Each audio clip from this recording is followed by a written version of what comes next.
On peut dire qu'il y a un livre qui a été écrit, c'est ça? Oui, coordonné par Philippe Mar, Voilà, ici présent. il a gratuit, hein, mais c'est un prix préférentiel pour l'Académie. Voilà.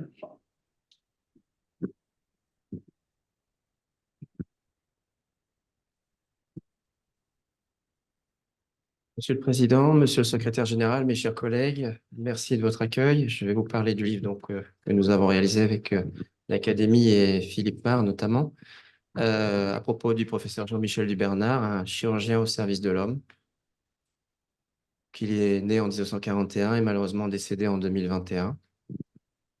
Voici un plan sommaire. Évidemment, ce n'est pas une présentation exhaustive, hein, parce qu'il y a tellement de choses à dire sur cet homme que j'y passerai une journée entière s'il fallait le faire. Je pourrais le faire, mais je ne le ferai pas, évidemment. Je souhaitais également ne pas parler de sa vie privée, de sa famille, rester confidentiel sur le sujet. Puis aujourd'hui, ce n'est pas le propos. Donc, je vais vous parler d'un homme multifacette, brillant au service des autres, novateur en chirurgie, engagé en politique pour aider ses patients. Ce que j'appelle personnellement un touche-à-tout merveilleux. Tous, vous l'avez connu mieux que moi. Vous l'avez entendu rire, chanter, deviser, voire tempêter, ce qu'il ne faisait pas à moitié en général, quand cela ne se passait pas comme il le souhaitait, alors que moi, je ne l'ai même pas imaginé avant d'entreprendre ce voyage à sa rencontre bien après sa disparition. 9 mois de découverte dans un voyage littéraire véritablement psychanalytique, car il s'avère que nous avions énormément de choses en commun qui m'ont fait aimer l'homme, le politique, le chirurgien, et c'est un homme qui restera au fond de moi et qui ne me quittera plus jamais. Je ne vous raconterai pas le chirurgien, ses protocoles et ses techniques. Je ne suis pas assez compétent, je suis dentiste de profession. Je m'intéresserai davantage à l'homme, à ses motivations profondes. Son œuvre sera évoquée bien évidemment, mais à travers les récits de ses proches, à travers les coulisses d'une vie. Usuellement, je présente des sujets que peu de personnes connaissent, donc je les emmène dans un petit voyage de 20 minutes à la découverte du sujet évoqué. Aujourd'hui, c'est une présentation sur un homme que tout le monde connaît mieux que moi. C'est pour moi un exercice extrêmement périlleux. En tout cas, merci sincèrement à l'Académie, au professeur Joannet, au docteur Philippe Mar, à sa famille, à ses proches, à ses amis, pour leur accueil chaleureux et la confiance qu'ils ont placée en moi tout au long de ce voyage littéraire. C'est évidemment un hommage. Maurice Dubernard, le père de Jean-Michel et de Pierre, est né dans un village très retiré de Corrèze, à Champagnac-la-Noaille. Il était orphelin de père et de mère. Il a été élevé par ses grands-parents maternels. Son oncle, Louis Dubernard, qui habitait Lyon, était son tuteur. Il l'a aidé notamment à financer ses études de médecine, débutées à Bordeaux et terminées à Lyon en raison de la guerre. Maurice en a été très reconnaissant envers son oncle. Il avait une grande affection pour lui. C'est à Bordeaux que Maurice rencontre Marie-Louise Boissel, qui étudie à la pharmacie. Ils vont se marier ensemble. Après avoir été démobilisés en 1940 suite à une blessure, Maurice et Marie-Louise déménagent pour Lyon début 1941, officiellement pour se rapprocher des grands-parents qui vieillissent, mais surtout pour rejoindre la France libre. Le 17 mai 1941, Jean-Michel naît dans le 3e arrondissement de Lyon. Et c'est lui qui dit ces mots. Mon père a repris ses études de médecine en 3e année de Lyon. Je suis né en mai 41 à l'hôpital Édouard Herriot. Doit-on y voir un signe? Dans le service du professeur Pigeot, où il était stagiaire, ma mère a ouvert une pharmacie à Pierre-Bénite. À droite, le pavillon de maternité de l'hôpital Édouard Herriot en 1940. Jean-Michel Dubernard dira, à propos de la résistance, être né dans la capitale de la résistance pendant la guerre a beaucoup d'importance pour moi. Mon grand-père Deschamps a rejoint la résistance très tôt. Il s'engage vite aux côtés de De Gaulle. Il est enseignant avant la guerre. Pour ses sympathies, il est démis de ses fonctions en 42-43.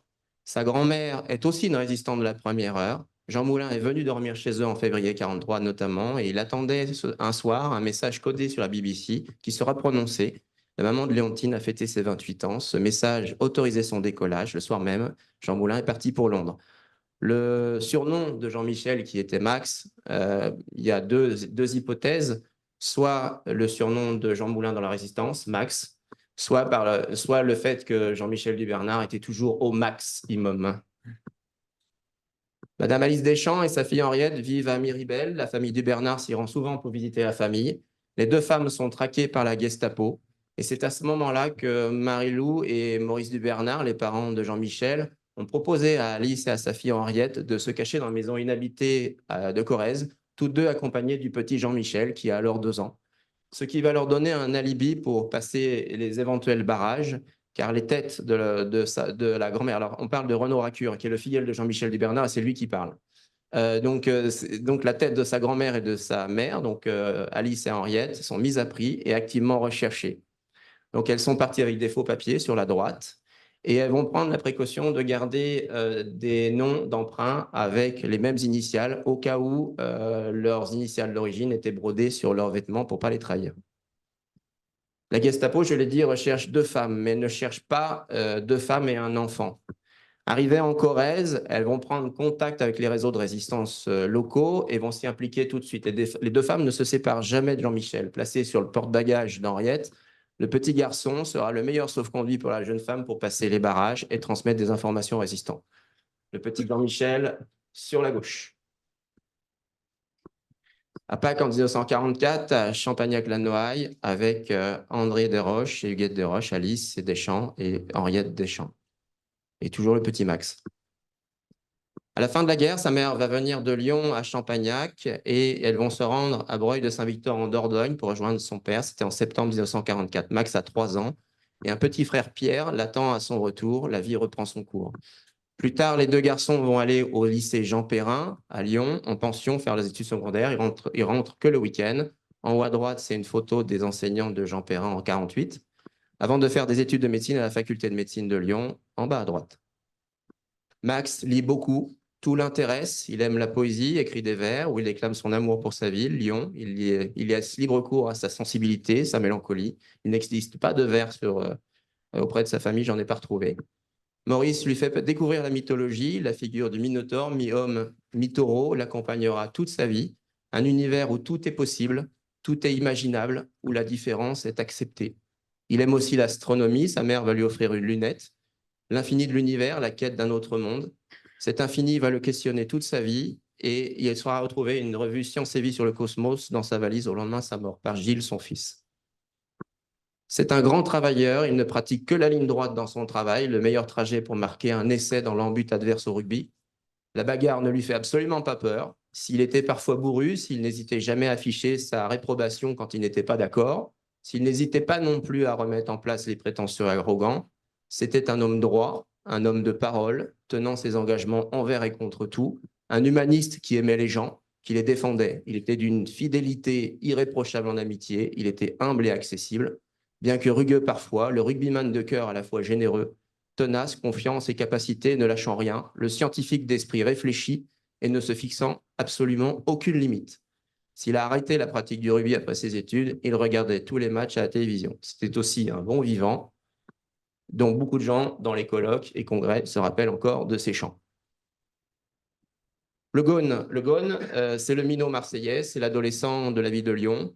Maurice est un résistant récipiendaire, son père est un résistant récipiendaire de la Légion d'honneur. Il a accouché toutes les femmes de son village. Il sera porté logiquement à la mairie de Charlie, le village proche de Lyon. Il va y rester 42 ans. Son père est très exigeant avec Jean-Michel. Jean-Michel travaille dur, mais rebelle à l'autorité paternelle. Si les 2 hommes s'aiment sincèrement, leur relation est parfois tendue, mais elle a été aussi ce qui l'a construit. Découvert d'une vocation, j'avais à peine 11 ans quand j'ai eu la vocation après une opération de l'appendicite et l'annonce de la première transplantation de rein. C'était en France en 1952. L'admiration pour la dextérité du chirurgien qui l'a opéré et pour le professeur Jean Burger l'ont convaincu qu'il voulait être médecin lui aussi. En 1952, l'équipe de l'hôpital Necker, Jean Burger, chirurgien néphrologue français, greffe le rein d'une mère à son fils de 16 ans qui, victime d'un accident du travail, avait perdu son rein unique. L'adolescent survit 21 jours. Cette opération a eu un retentissement médiatique très important. C'est depuis son lit d'hôpital fraîchement opéré que Jean-Michel entend à la radio l'annonce de cet événement. Jean Burger, c'est le père de Michel Berger. Bruno Gignoux, son meilleur ami, à gauche sur la photo, se rappelle, après avoir réussi notre première année, nous avons été collés en 2e année en juillet. Nous nous étions croisés plusieurs fois au rugby. Nous étions tous 2 externes des hôpitaux. J'ai reçu un coup de téléphone où il m'a demandé « Est-ce qu'on peut travailler ensemble? On ne sera pas amis, ce ne sera que du travail. » J'ai accepté ce travail en binôme. Nous avons été reçus en septembre. Nous ne nous sommes plus quittés ensuite. Nous avons été reçus à l'interne en 64 et nous vivions ensemble. Ils sont restés amis pendant 60 ans. Jean-Michel a alors 24 ans. Il avait entendu parler de Bruno Gignoux au Loup, le lieu olympique universitaire.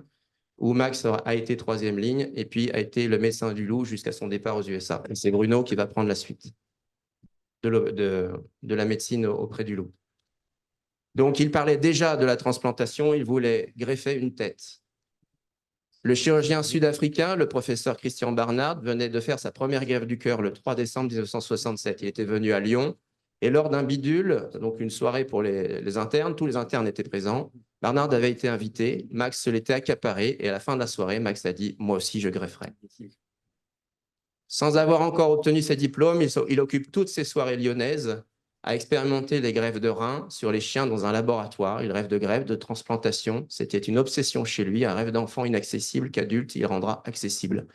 C'est son fils Gilles qui me l'a rapporté. Alors qu'il est en stage à Louvain, en Belgique, la chance frappe à sa porte. Un poste se libère à Harvard. La plupart de ses collègues sont pères de famille et ne peuvent donc pas accepter. Lui ne l'est pas. Et c'est tout déjà des greffes rénales qu'il pratique aisément sur les chiens. Il accepte le poste, il est pris. Il a 24 ans, son interne a fini, il part aux États-Unis à la Harvard Medical School de Boston. Il exerce au Brigham Hospital de Boston. Il rejoint le service de John Murray, qui recevra le prix Nobel de médecine en 1990 pour avoir réussi la première greffe de rein au monde. Il y reste 3 années durant, où il ne travaillera comme jamais il ne l'a fait jusqu'alors.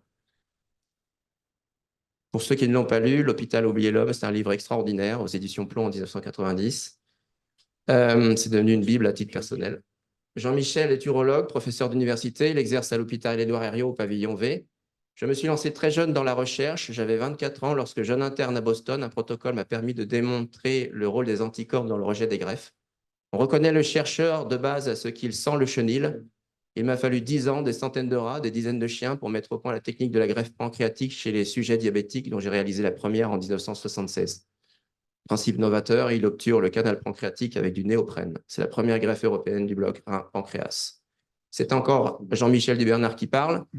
Il s'appelait Alfredo Fresi. Il fut le premier greffé du pancréas en Europe. En octobre 1976, mes expériences de transplantation du pancréas chez l'animal marchaient suffisamment bien pour être appliquées à l'homme.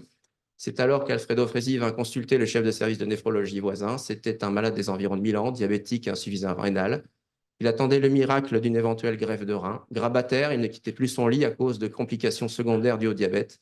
Amputé de plusieurs orteils, le système nerveux atteint, presque aveugle, il restait lucide et conservait le fol espoir de s'en sortir. Nous lui avons expliqué que la greffe de rein n'était pas envisageable à cause de la gravité de son diabète. Averti de nos travaux en cours sur la greffe de pancréas, il s'est porté candidat pour une double greffe pancréas-rein. Malgré nos réserves, il n'avait plus rien à perdre et avait décidé de tenter sa chance. Il nous faisait confiance.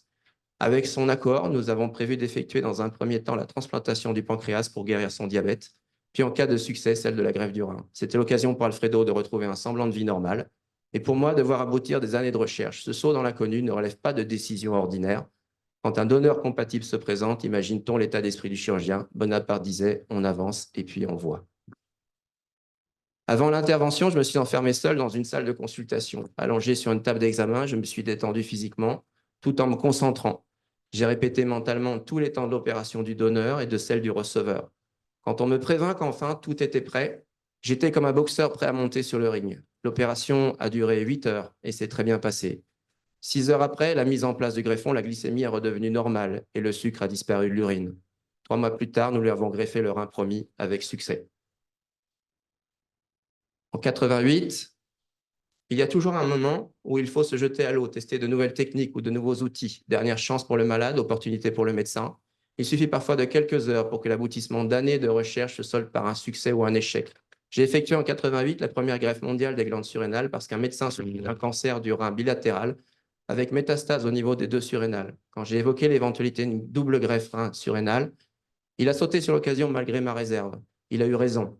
Sa greffe a tenu jusqu'à sa mort des années plus tard. C'est un euphémisme de dire que la recherche est un échange de bons procédés entre patients et médecins. Un malade n'entre pas de force dans un protocole ni en l'ignorant. On propose, il dispose. Pour éviter les mauvaises surprises et les procès, quand le patient donne son accord par écrit, il est informé de A jusqu'à Z de la nature de son traitement et de sa surveillance pendant 10 ans. En 98, Clint Hallam reçoit la main d'un motocycliste mort.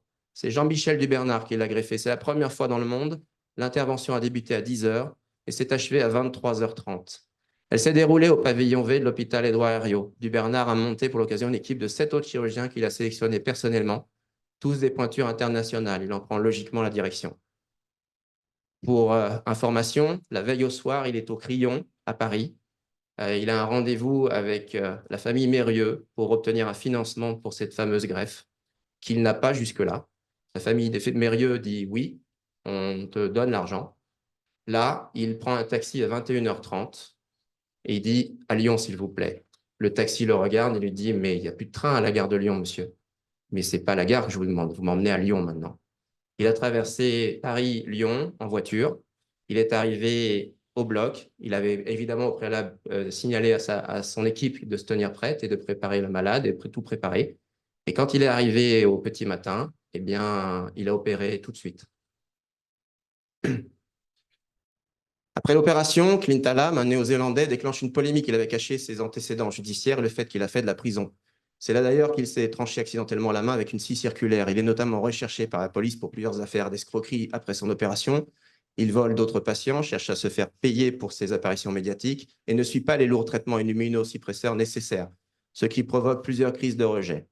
Il se fait finalement amputer la main greffée le 3 février 2001 dans un hôpital privé de Londres. Pardon. En 2000, Denis Châtelier a 33 ans. Il a été amputé des poignets en 1996 suite à l'explosion du fusée artisanal. Dubernard sollicite la même équipe qu'en 1998 et demande à d'autres chirurgiens de très haute pointure de participer à ce qui sera la première greffe mondiale, d'une greffe bilatérale de main. L'équipe est aidée par environ 50 paires de petites mains qui accompagnent les chirurgiens dans l'intervention. Le donneur a 18 ans et il a subi un traumatisme crânien. Chaque membre de l'équipe s'est entraîné assidûment pour préparer le jour J. Denis Châtelier est toujours vivant aujourd'hui. Il dispose toujours de ses membres greffés et est toujours suivi.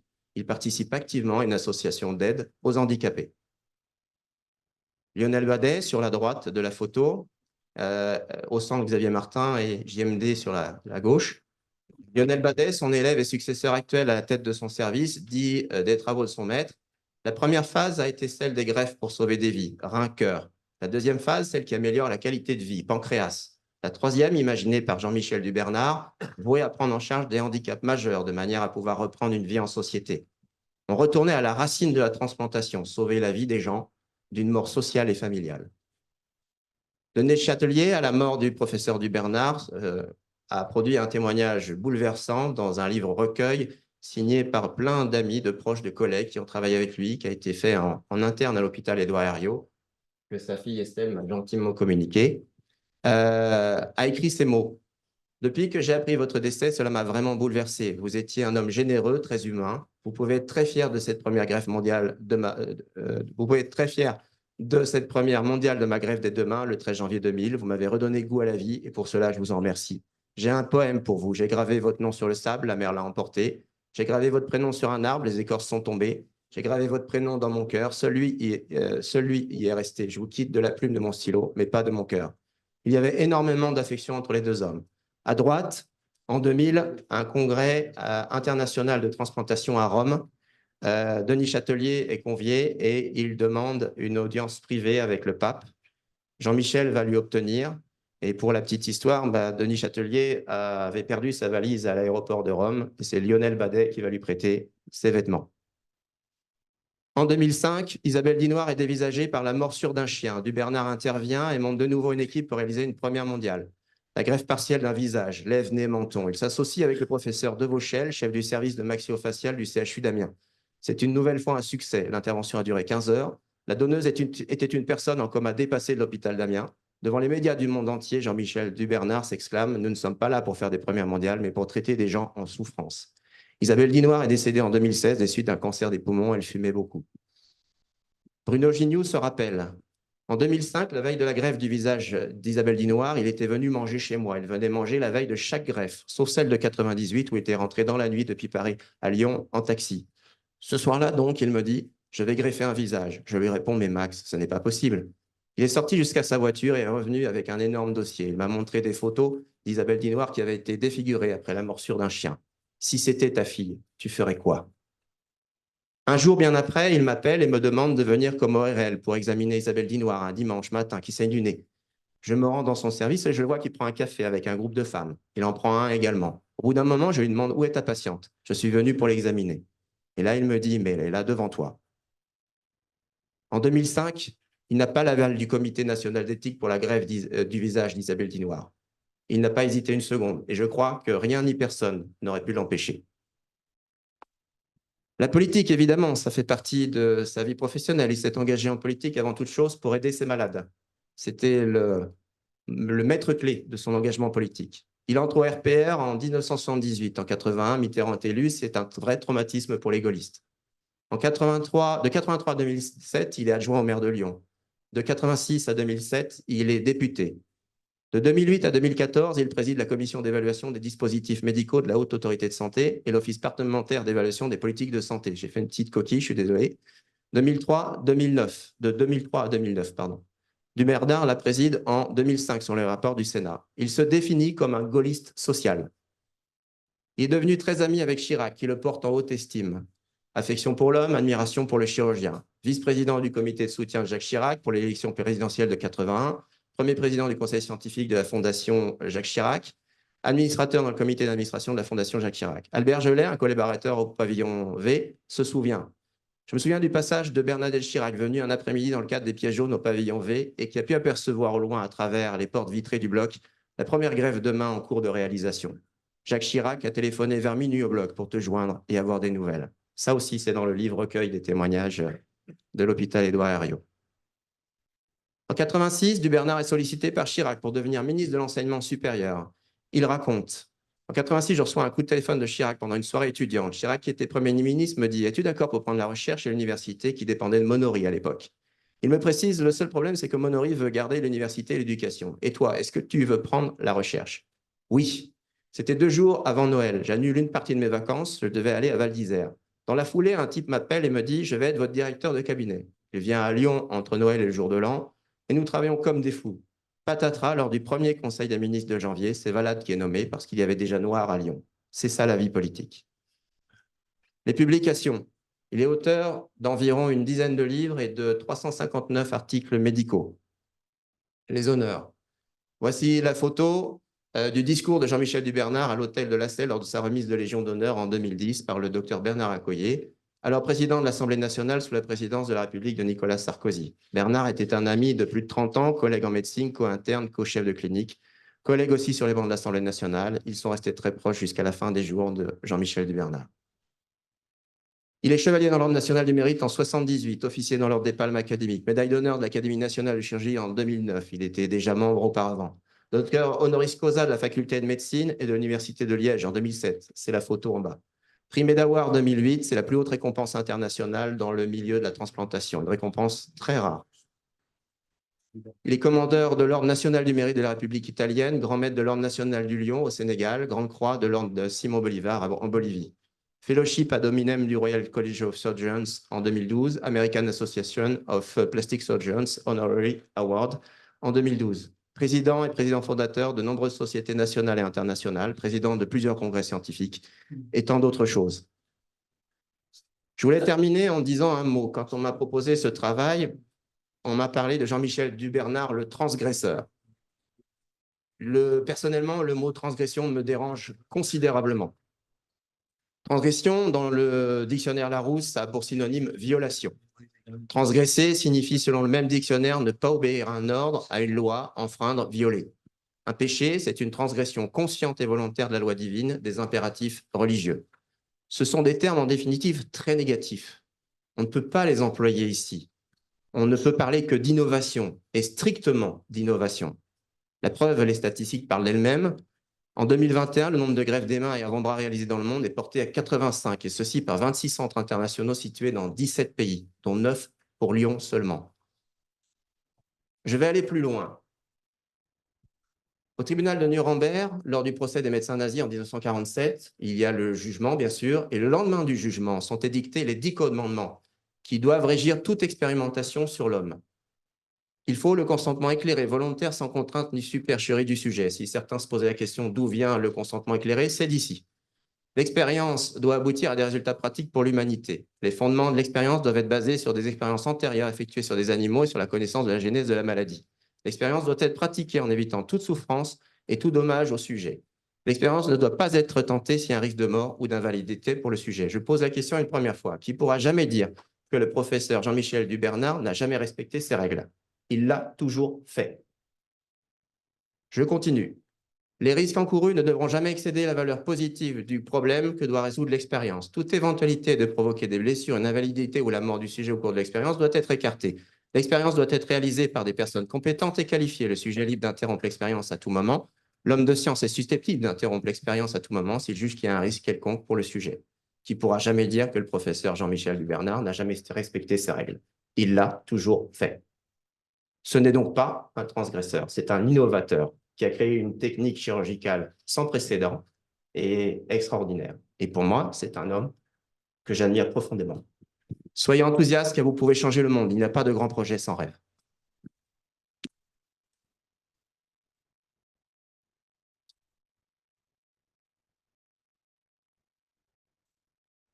Bien, merci beaucoup pour cet hommage magnifique. Je rappelle que l'Académie avait organisé une séance quelques semaines après son décès, en septembre 2021, si je ne me trompe pas, euh, avec des communications scientifiques de très haut niveau qui avaient eu lieu à l'époque par des collègues qui ont travaillé avec lui à plusieurs reprises.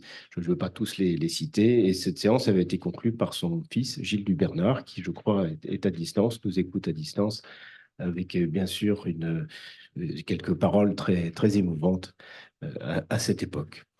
Voilà, je ne sais pas si quelqu'un veut prendre la parole. Eh bien, je vous remercie pour cette... Oui, vous vouliez ajouter quelque chose? Non? Très bien.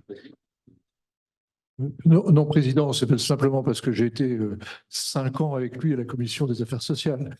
Et la première fois que je l'ai rencontré, c'était mon deuxième mandat, et j'ai cru être un peu son externe. Il m'a dit, Olivier, tu votes, et puis c'est tout un peu. Il avait ce côté très, très directif. Alors, je voudrais simplement rappeler, et je suis désolé pour sa fille, John Murray avait 4 filles. Et donc, il a fait un premier dîner avec une de ses filles, avec une deuxième de ses filles, troisième de ses filles, quatrième de ses filles, et ça n'a pas marché, quoi. C'est-à-dire, il est resté son collaborateur à Vannes, mais il n'a pas épousé une de ses filles, à son grand regret.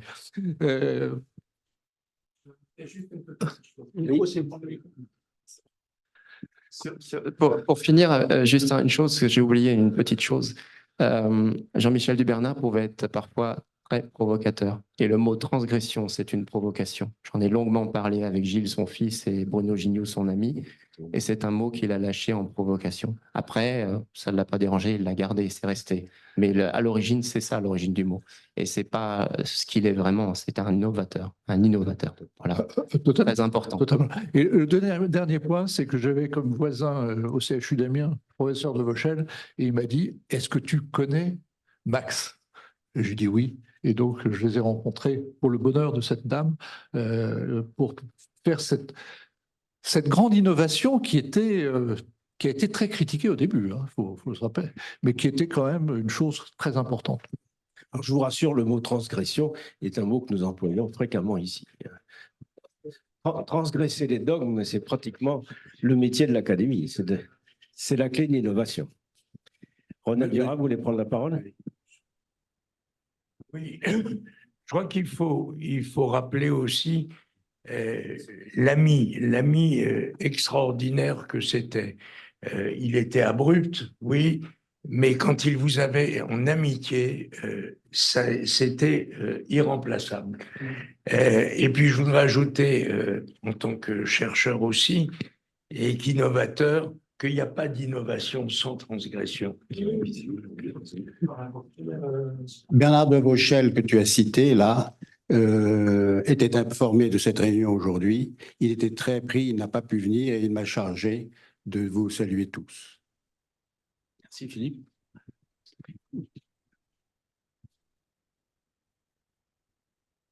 Bien. Alors,